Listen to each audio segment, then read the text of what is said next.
The reach of your empire is as Jupiter over the heavens. Well done. So even though Trajan previously denounced me, he's pretty happy with the fact that my conquest is going well. Hello and welcome back to another episode of Civilization 6 Rise and Fall. We are still at war with Macedon, but things are going extremely well for us, and they're going to continue going well for us as time progresses. We are preparing for the second wave of attacks, and they're going to be very, very strategic. We're going to have to wait a little bit before we go in, but it's going to be well worth it. We are currently researching metal casting, which will allow us to upgrade our pikemen into pike shots, which will give them a pretty significant boost in combat strength. Right now they have 41. The upgrade will bring them up to 55, and it'll also allow us to upgrade our catapult into a bombard, which will speed up the destruction of the walls in the cities that were taken over. I believe all of the Macedonian cities have walls, so we'll definitely get some value out of that. As for everything else, there's not too much going on in the empire. Everything is going to be a bit static until we finish the fighting. So yeah, we're just gonna keep moving on, and as soon as we finish building this musketman and we get our pike shots, then we'll charge in. Actually, you know what? We could charge in before we get the pike shots. What I could do is have them as kind of the backups, but I would like to go in with the bombard. I don't know what I'm going to do. Either way, I'm glad to be back playing Civilization. It's been a little while since the last episode. I do apologize for that. I always feel bad when it takes a little bit longer than I would like to get an episode going, or get a new episode out to the legions of people that don't watch my stuff. But for the few people that do watch and enjoy, I do apologize for taking so long to get another one out to you guys. So while we do have some downtime, I can blather on about a miscellaneous topic that has nothing to do with anything in particular. Before I do that, though, I have to change my policies. I'm not going to switch off of theocracy because that gives me a discount on purchases with faith, and I need to buy some apostles and other things. I have to do things with my faith. Don't worry about it. I'll talk about it when the time comes. But what I can do is change some of my policies. I would like to have this one. Limitanal +2, whatever. I don't know how to pronounce that. Maybe I said it right. But +2 loyalty per turn for cities with a garrisoned unit. I know for a fact that the cities that are surrounding Macedon's capital, some shenanigans are going to go on with the loyalty, right? Because there's going to be pressure from Pella, there's going to be pressure from Alexandropoli, there's going to be pressure from whatever cities in this fog of war, and from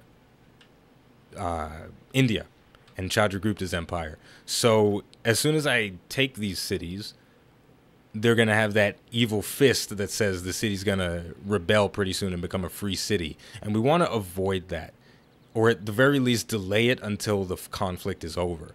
If we can do that, then we'll be in a great position.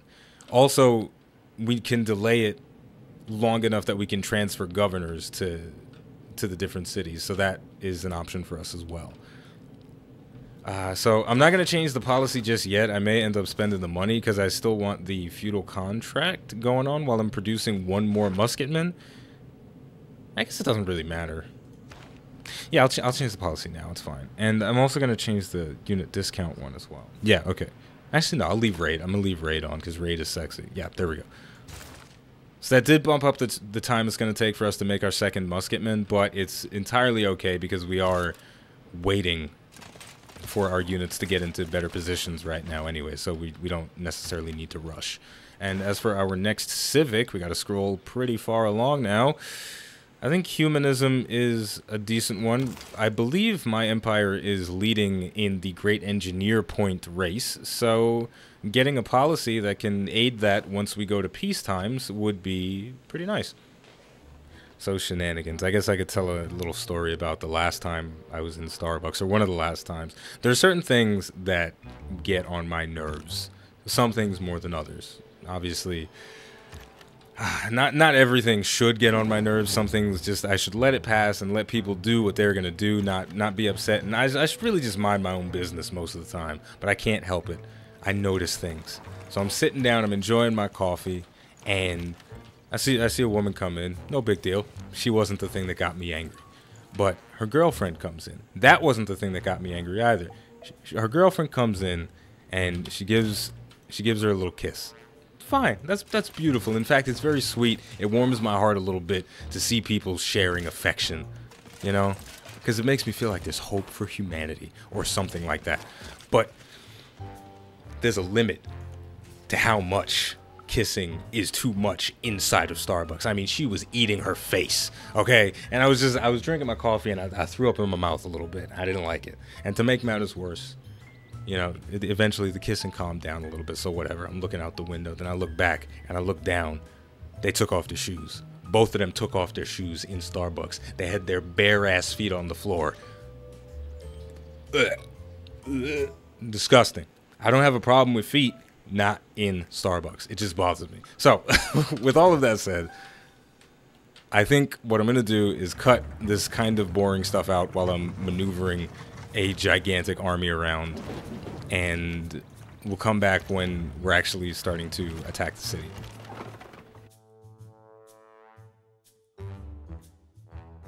I just recruited 2 apostles, and one of the apostles has the promotion Heathen Conversion. He can convert all adjacent barbarians to your side by using a religious charge. It's an amazing ability, but it's a bit situational. But because we are currently at war and some of our cities have negative amenities, like Alexandria, which we captured, if the cities start to rebel against us and start spawning barbarians, I'm going to sing the words of Thought Patrol and convert them back to my side. And the second apostle that I got has the promotion for Chaplain, which he operates as a medic, providing extra healing to units within 1 tile. And that is a phenomenal perk. That's definitely the one that I was looking for. It was faith well spent. This guy is going to charge onto the front lines, and he's going to show us pictures of big booty hoes off Instagram while we're fighting to make sure our spirits stay high. Now, we finished building, I want to say it was a entertainment complex in Stolen City. I kind of wasn't paying attention, and we have to select our next thing to build. I think builders are going to be in demand in the future, in the near future, because we're probably going to pillage a bunch of tiles. So we want to have builders to repair them, and we're going to have to do some repair work in Alexandria in the near future. So that's a thing. Also, our caravels are finished. I believe I mentioned before that I was going to sail them across to Japan and pillage some of his coastal districts. I believe this is the only one that he has, this dock right here, and sure, I'll burn down his pearls just for fun. So yeah, we'll set our guys off to do that and muck around, because they've got nothing else to do. So until he declares peace, this is what I'm going to do. You know, you reap what you sow, Japan. You declare war on me for, like, no legitimate reason. I'm going to take advantage of it. And I think I've pillaged this holy site 3 times already with my crossbowmen, which has given us a grand total of 450 faith. I'm going to keep pillaging it as much as I possibly can.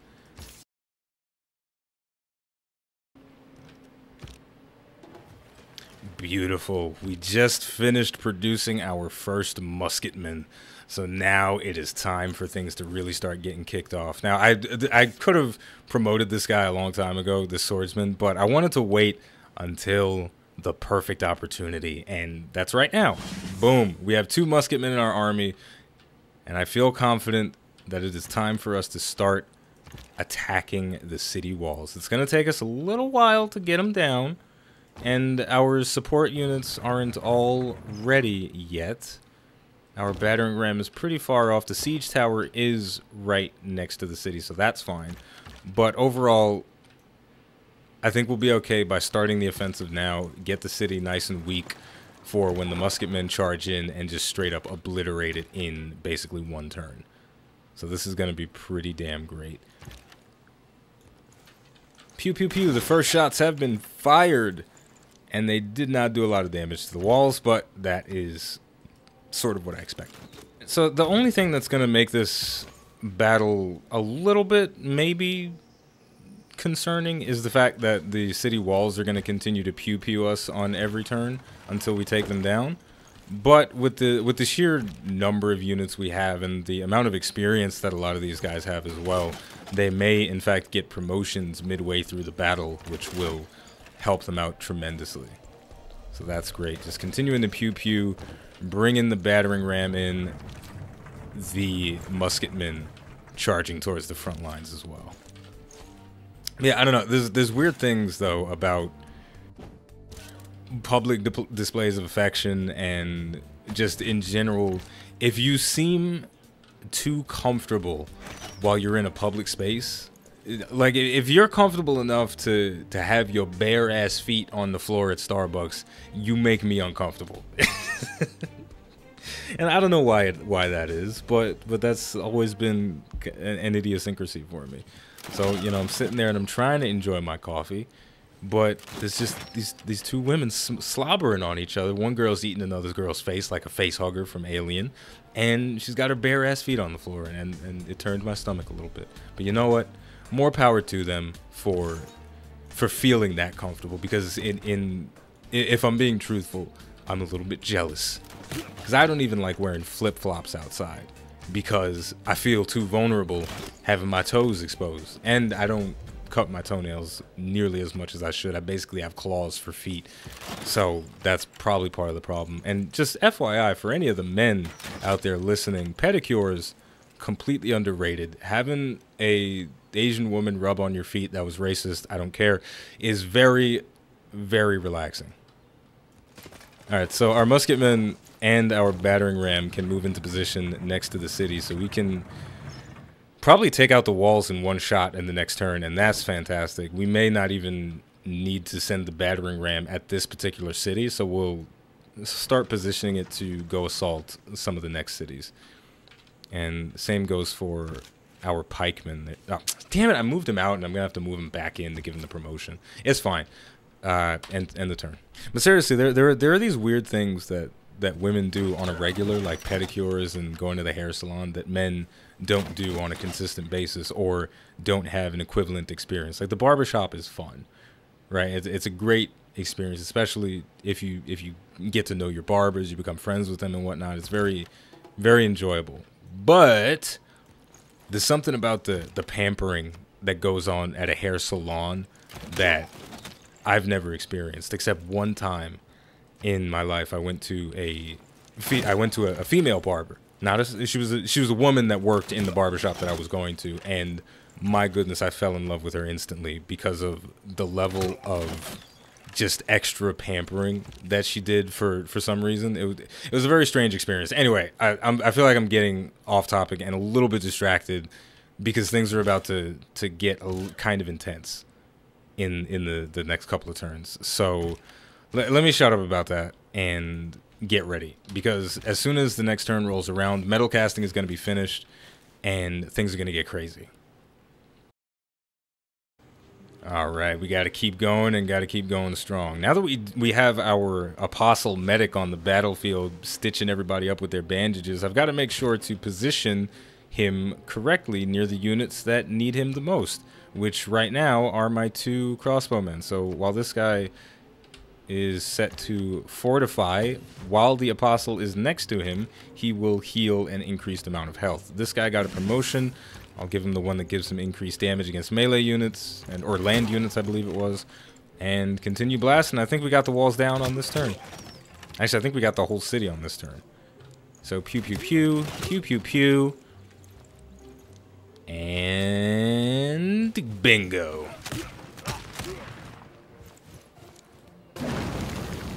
Another's poor decision has become your good fortune. You captured a unit from Macedon. Nice. And we triggered a Eureka for square rigging because of something. Now, the city is set to rebel in 17 turns, and that is partly due to the fact that we have somebody garrisoned in the city. The limitano policy is giving us extra loyalty per turn. So essentially, we have a 17-turn timer on how fast we need to win the battle. If we don't do that, the city is going to convert to a free city, and we kind of don't want that to happen because we don't want to run the risk of pressure from anywhere else interfering, which anywhere else being India. So I don't want to run the risk of them converting to India. Now, our pike shots are finished. Boom. Only 250 gold. That's not a lot at all. And our bombard, that one's a little bit more expensive. 750. We've got ourselves a secondary force that is going to start moving on the city of Pella. Now, the primary force. They are going to move on the city of Pella as well. We're going to get it surrounded as quickly as possible and destroy it as quickly as possible. Ooh, these cities are going to be super valuable to it. I messed up a little bit. There was a commercial hub in the city of Methone that I forgot to pillage. That would have provided us with extra gold. But there is one also in the city of Pinda, so I'll get to pillaging on these. Getting some science and gold to fund our empire is a tremendously beneficial thing. Damn, I'm a little bit upset that I missed out on that particular pillage opportunity. The faith was nice, but the gold is much, much nicer. Now, every time we move a unit out of the city, the turns until rebellion will go down considerably, so we gotta make sure to keep somebody in there at all times. Huh, I think the city of Pella is gonna rebel in 14 turns. That's interesting. Well, I guess we gotta speed this up a little bit. And we also have to make sure to pillage as much as possible in the meantime as well. All right, you know what I'm gonna do? Oh, wait a minute.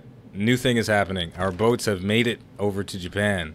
So it's time for us to pillage his docks again. 300 gold. Mine. Oh, it's so silly.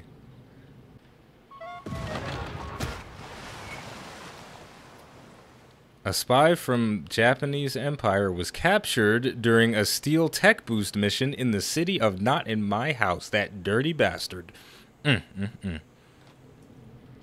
Now, meanwhile, back in the mainland, our troops are maneuvering around, and the best part about this war is I'm getting a lot of world wonders out of it. We see there is the Hanging Gardens in the city of Methone that we captured, and over here, I don't know what wonder this is. I don't know. I'll look it up later, but it's a wonder, and that's nice. Pillage. Pillage.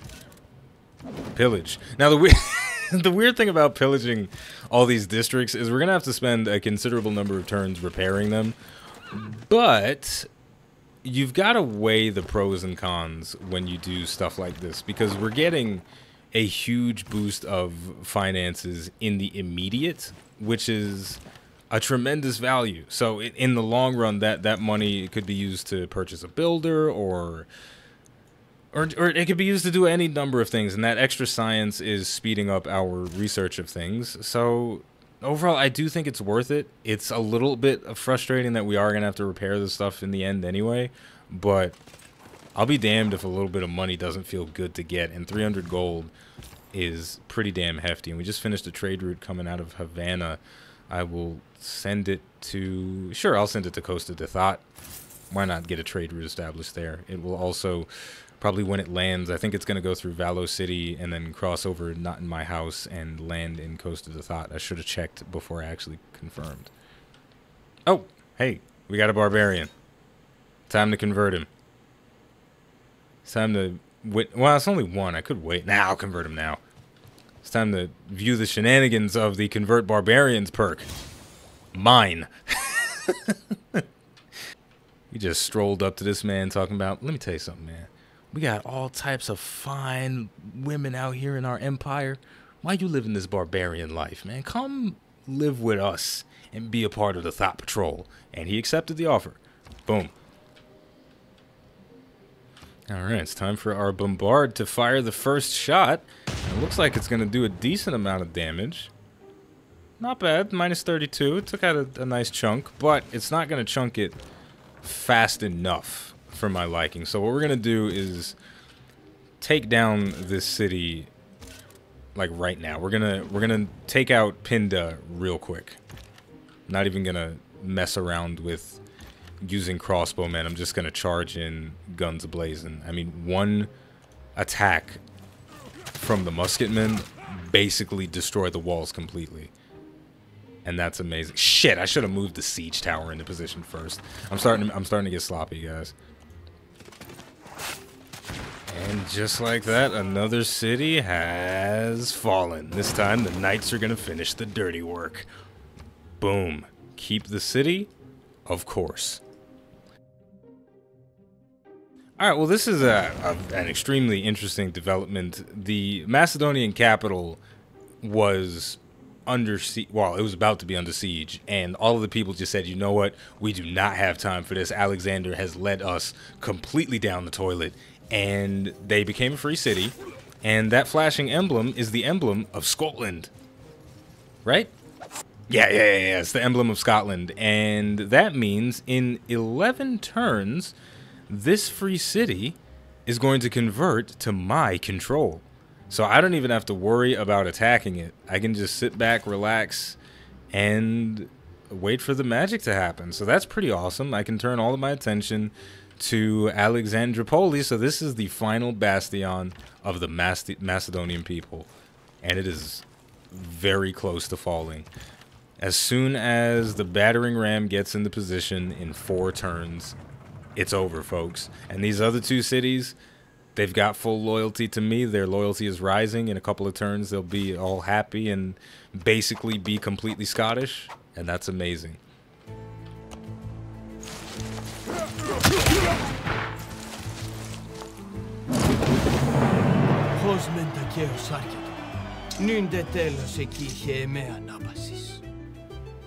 Just as quickly as it began, my long march finally comes to an end.